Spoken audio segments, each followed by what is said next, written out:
Монгол Улсын жишг сумын нэг болох Сэлэнг аймгийн Цагаан нуур суманд өндөр хурдны утасгүй интернет үйлчилгээ нэвтрлээ. За Цагаан нуур сумын хувьд газар тариал мал аж ахуйн гол бүс нутаг гэдгээр онцлогтой сум.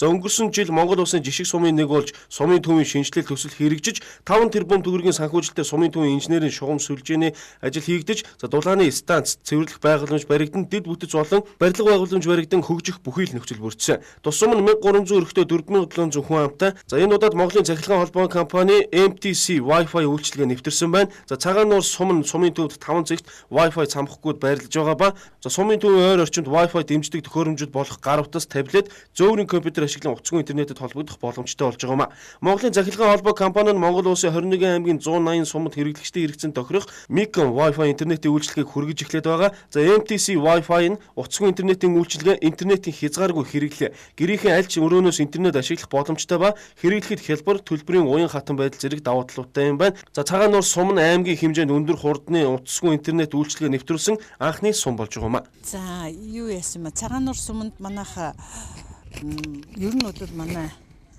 Micom-ийн интернет, өндөр хурдны интернет орсон. За өнгөрсөн онд бол бас аймаг орон нутгийнхаа хөрөнгөөр 17 сум 2 тосгонд сумын төр төсвийн 4 байгууллагыг шилэн кабелээр холбосон. Тэгээ бид нэр энэ шилэн кабелээр нь бол өндөр хурдны интернетийн үйлчилгээ дамжуулж байгаа. Цаашдаад одоо хөдөө орон нутгийн одоо сумын ард иргэдэд бол бас интернетийн үйлчилгээг бүрэн дүргэн хүргэх зорилготойгоор хоёрдугаар асуудал нь бол одоо энэ Wi-Fi утасгүй суурин интернетийн үйлчилгээ Цагаан нуурт оруулж байгаа юм. За уг үйлчилгээний нээлтийн үеэр Цагаан нуур сумын удирдлагууд аймгийн удирдлагуудтай захимаар холбогдох видео хурал хийсэн байна. За өндөр хурдны утасгүй интернеттэй болсноор цаашид холбогдох байгууллага хүмүүстэй захимаар холбогдсон ажил хэрэгэ түргэн шуурхай зохицуулах боломжтой болж байгаа юм а.